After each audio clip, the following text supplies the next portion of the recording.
नमस्कार दोस्तों, नमस्कार। मैं अनीता और आप लोगों के लिए छोटे-छोटे हेल्थ सॉल्यूशंस लेके आई हूँ, जो बहुत ज़रूरी होते हैं। जैसे सकते हो मॉर्निंग में, और पानी अगर हल्का गुनगुना पिया जाए, तांबे के लोटे का पिया जाए या तांबे के बर्तन का, तो बहुत ज़्यादा अच्छा रहेगा।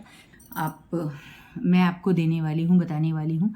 मुझे उम्मीद है आप लोग मैं आज आप लोगों को ना छोटे-छोटे पर बड़े कमाल के हेल्थ टिप्स देने वाली हूँ, जिससे आप छोटी-छोटी समस्याओं से बिल्कुल आपका निजात पा जाओगे। नानी के नुस्खे हैं, मेरे नहीं हैं। दादी नानी के बताए हुए, मैं बचपन से जिसको मेरे खुद पे होता आया है मेरे साथ। जैसे बचपन में पेट दुखा, सिरका पिला दिया गया, या ये सब चीज़ें हैं जो मैं बचपन से देखा, मैंने खुद के लिए किया, अपने बच्चों के लिए किया। तो वही सारे हेल्थ टिप्स मैं आज आपके लिए लेके आई हूँ, जिनसे ज़रूर इससे लाभान्वित होगे, और लाभान्वित होंगे तो प्लीज़ ज़रूर मुझे बताना कि किसको क्या फ़ायदा हुआ। और एक लाइक तो बनता ही है ऐसे टिप्स के लिए, क्योंकि ये दादी नानी का खजाना है जो सबके बहुत काम आने वाला है। तो इसी के साथ आइए चलिए देखते हैं कैसा, कौन सा, क्या टिप्स है, किसको क्या काम आता है। क्योंकि जितने लोग उतनी तकलीफ़ें और उतना ही समाधान भी। नमस्कार दोस्तों, मैं अनीता और आप देख रहे हो मैजिक ऑफ अनीता वनिम। और आज मैं आप लोगों को हेल्थ टिप्स ऐसे वाले देने वाली हूँ जो उमूमन घर में सब लोग बारी बारी से कभी कभी परेशान होते हैं। कोई गैस से, कोई कब्ज से, तो कोई पेट साफ ना होने से। इस तरह की चीज़ें हैं जो बहुत तंग करती हैं। तो सबसे पहला नंबर आता है, बहुत को सबसे पहले पेट से ही शुरू करते हैं कि सारी मशीनरी जो है हमारी यहीं से है और यही पूरे शरीर को संचालित करती है। तो अगर किसी को कब्ज की प्रॉब्लम हो तो रात में आप चिया सीड 2 चम्मच पानी में डाल के, या मिल्क शेक बना लो और उसमें डाल के पी लो, या पानी में डाल के, या ऐसे ही फाँक के पानी पी लो। मैं कहती हूँ गारंटी के साथ आपको आपका पेट सुबह निश्चित साफ हो जाएगा। लेकिन उसके साथ आपको, जैसे चिया सीड आपने पिया ना सोने के जस्ट पहले, चिया सीड तो आपने खाना खाने के बाद कभी भी पी लिया, और सोते समय आपको क्या करना है, 1 कप एकदम चाय की तरह गर्म पानी सिप सिप सिप करके पीना है। या फिर ये सब पहचानते होंगे इसको, ये देखो क्या है, ये जिंजर है ना, अदरक। इसको कूट के इसमें चाहो तो थोड़ा सा गुड़ डालना या अजवाइन डालना, दो में से या दोनों डाल दो, कोई दिक्कत नहीं है। एक चुटकी जीरा भी डाल दो, और सबको कूट के और चाय की तरह बना लो 1 कप। गुड़ भी थोड़ा सा आप डाल लो। शुगर पेशेंट हो तो कोई बात नहीं, हल्का सा सेंधा नमक या काला नमक डाल लो टेस्ट के अकॉर्डिंग, और उसको आप पियो। और देखो कि सुबह पेट एकदम जैसे झाड़ू बुहारू हो गया, वैसे पेट का झाड़ू बुहारू हो जाएगा, गारंटी है। गैस बनने की, जिसको बहुत ज़्यादा गैस की प्रॉब्लम हो, वो रोटी बनाते समय ही रोटी में थोड़ी सी अजवाइन आटे में अगर डाल दे, तो मैं बोल रही हूँ कि गैस की कहीं से भी प्रॉब्लम नहीं होगी। और अगर फिर भी हो गई, जैसे डे टाइम में आपने चावल खाया है, दाल खाया है और आपको गैस हो गई, तो ये तो बाद में करेंगे ना कि अरहर की बदले मूंग की दाल खाएंगे, लेकिन उस समय तो गैस से निजात की ज़रूरत है। तो थोड़ा सा ये अदरक लो, इसको अदरक आधे इंच से थोड़ा ज़्यादा, आपने इतना अदरक लेना है, ये देखो इतना अदरक लेना है।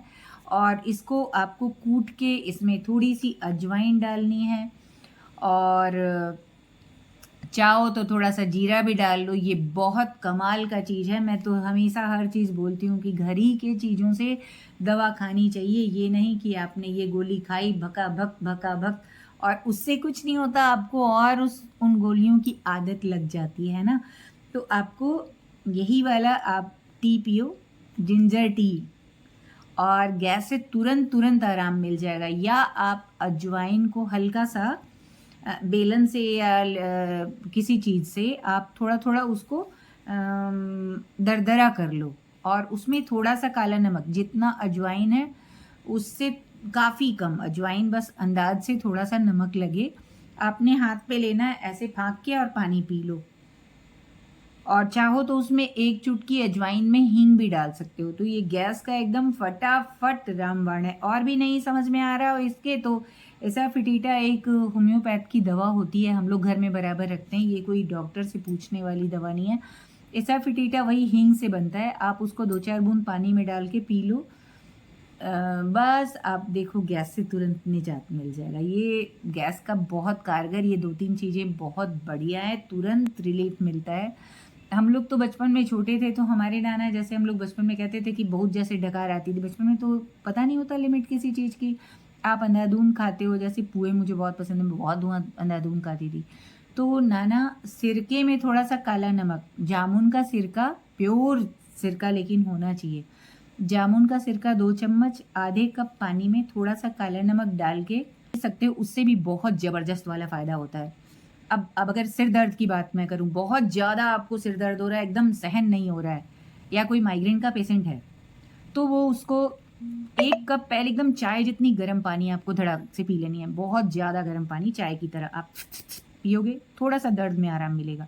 फिर आप उसके बाद पेठा खाओ कुछ देर के बाद, जब सिर दर्द थोड़ा हल्का होगा गारंटी के साथ, क्योंकि वन्स अपॉन अ टाइम मैं भी माइग्रेन की पेशेंट हुआ करती थी, इसीलिए मैं बोल रही हूँ। और जब कुछ देर थोड़ा-सा रिलीफ़ हो जाए, फिर आप पेठा खा के, पेठा के ताज़े पेठे आते हैं ना, वो 2-3 टुकड़े आप खा लो, खा के पानी पी लो, उससे भी बहुत आराम मिलता है। और एक इससे भी आराम मिलेगा। और एक थर्ड और मैं उपाय बता रही हूँ, सूंघ लो तो नाक बंद चाहे जितना हो, आप तुरंत से एकदम नाक बंद, नाक खुल जाता है। तो आप बाबा रामदेव की अमृत धारा एक मिलती है, इतना बड़ा सा रहता है रोल की तरह, उसको यहाँ आप घुमा लो और उसको एक बार सूंघ लो कस के। अमृत धारा या दिव्य धारा करके एक मिलती है, आप उसको छोटे से, इतना छोटा सा उसका ट्यूब की तरह होता है, रोल ऑन होता है, तो उसको ऐसे ऐसे यहाँ लगा लो और थोड़ा सा सूंघ लो, उससे भी सिर दर्द बहुत जल्दी गायब होता है। अंग्रेजी दवा खाने की मुझे नहीं लगता कि ज़रूरत पड़ती है, क्योंकि माइग्रेन का दर्द कैसा होता है ये सिर्फ जिसको हुआ है वही जान सकता है, बाकी लोग शायद नहीं जान पाएंगे। तो ये ऐसी चीज़ है कि जिससे माइग्रेन का दर्द भी मैं ये तो नहीं बोलूँगी कि एकदम से ठीक हो जाता है, पर हाँ इतना हल्का हो जाता है कि आप इजी गोइंग कुछ भी कर सकते हो, आपको बस लगेगा कि हाँ थोड़ा सा भारी भारी है पर ठीक हो जाएगा, है ना। तो ये एक चीज़ है। और अगर आपको भूख नहीं लगती है, जैसे भूख की प्रॉब्लम है, किसी किसी को होती है कि अरे बच्चों को भूख नहीं लग रही, छोटे बच्चे खाना नहीं खा रहे हैं, तो ये अदरक के को छील के और इसके बहुत पतले पतले स्लाइस करो आप। और जैसे बच्चे हैं तो थोड़ा सा नींबू और सेंधा नमक, अगर बड़े हैं तो नींबू सेंधा नमक से खा लेंगे, और बच्चे हैं तो जैसे छिलनी होती है ना, छिलनी से ही पतले पतले आप इसके स्लाइस निकल जाएंगे।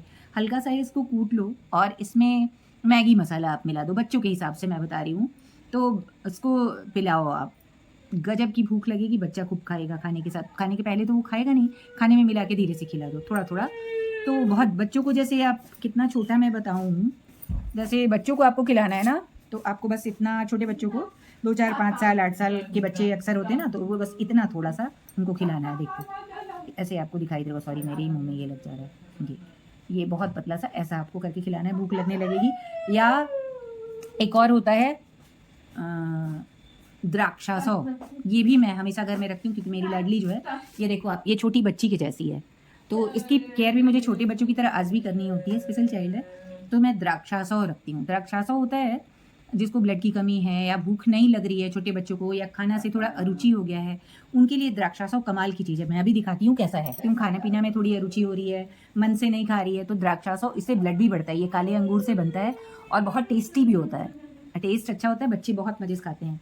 1-2 चम्मच छोटे चम्मच से या बड़े चम्मच से 1 चम्मच आप आराम से दे दो, ज़्यादा कम होने पे कोई नुकसान की चीज़ नहीं है। या अल्फाल्फा एक टॉनिक आता है बच्चों का, बड़े भी ले सकते हैं, अल्फाल्फा होम्योपैथ की एक टॉनिक होती है बहुत अच्छी, आप उसको भी ले सकते हो। हम लोग तो बचपन से बहुत अल्फाल्फा खाएं, हालांकि मुझे भूख की जैसे पीरियड्स में बहुत ज़्यादा पेन है ना, तो आप जैसे वो पेन की एक हल्की हल्की लहर सी आती है, इसके लिए आपको क्या करने हैं कि पानी किसी बॉटल में, या हॉट बॉटल होगा सबके घर में, नहीं है तो कांच के बॉटल में पानी भर के आप धीरे धीरे से पेट पे ऐसे ऐसे उसको, जैसे ऐसे ऐसे पेट पे धीरे धीरे ऐसे ऐसे आपको करना है, इससे गारंटीड फ़ायदा मिलता है। और ना एक आजकल तो एक पट्टी आती है, उसको पेट पे हल्का सा चिपका लिया जाता है, तब भी बहुत रिलीफ होता है, लेकिन वो पट्टी का नाम मुझे एग्जैक्ट अभी याद नहीं आ रहा है। तो मैं तो अपनी लाडली को बस यही, जैसे मैं देखती हूँ कि बहुत ज़्यादा स्थिर हो गई है, वाक नहीं कर रही है, लेटी ही लेटी है, थोड़ा सा खाने में भी थोड़ी अरुचि है, तो उसको बॉटल में, थोड़े से हॉट बॉटल में पानी भर के, और हालांकि वो जल्दी करने नहीं देती है कुछ भी, तो मैं उसको ऐसे ऐसे धीरे धीरे लाल लाल लाल बात में फुसला के, गाने दिखा के, इधर उधर ऐसे ऐसे उसको ऐसे पेट पे लुढ़काना, टगराना जिसको बोलते हैं भोजपुरी में, उससे बहुत रिलीफ मिलता है पीरियड्स टाइम में, बहुत अच्छा है। और थोड़ा सा गरम गरम चीज़ें खाएं, जैसे कि लाइट कॉफ़ी पियो, मैं तो बोलूँगी लाइट कॉफ़ी, क्योंकि मैं अपनी लाडली को देती हूँ, और उसका ऐसा कुछ नहीं, दूध में हल्का सा पानी मिला के आप कॉफ़ी बना लो, बहुत होली लग रही हो बहुत ज़्यादा, तो मितली कभी-कभी होती है ना कि अचानक से बहुत मितली लगने लगती है, उल्टी-उल्टी सी लगती है, खाने का मन नहीं करता है। तो उसमें जो नींबू का सादा अचार, जिसको हमारे भोजपुरी में निमकी कहा जाता है, पता नहीं और सी जगह पे क्या कहते हैं, सिंपल नींबू को घिस के जो उसमें नमक और नींबू डला रहता है और कोई मसाले नहीं रहते, उस नींबू के अचार को, निमकी को, हमारे यहाँ तो निमकी कहते हैं, पता नहीं आप लोग क्या बोलते हो मैं नहीं जानती, पर नींबू के सादा अचार जिसमें कोई मसाला ना हो, सिर्फ़ नमक रहता है, उस अचार को थोड़ा-सा लेके आप थोड़ा-थोड़ा चाटो, तो भी आपको मितली की प्रॉब्लम से छुटकारा मिलती है। बहुत बढ़िया ये कारगर सी दवा है। तो बस मुझे उम्मीद है इतनी सारी चीज़ें आप लोगों के लिए बहुत काम आने वाली हैं और बहुत से हर लोगों को किसी न किसी को कुछ न कुछ ये सब प्रॉब्लम रहती ही है। तो आप फ़ॉलो करना, देखना आपको बहुत आराम मिलेगा और जैसे मैं उम्मीद करती हूँ आप सभी खूब स्वस्थ होगे, मस्त होगे और किसी को प्रॉब्लम होगी, तो ईश्वर की कृपा से जो उपाय मैंने बताए हैं, कोई न कोई किसी न किसी को सूट करने ही वाला है। और प्लीज़ लाइक ज़रूर करना क्योंकि लाइक के कोई पैसे नहीं लगते पर हमारा मनोबल ज़रूर बढ़ता है ना? तो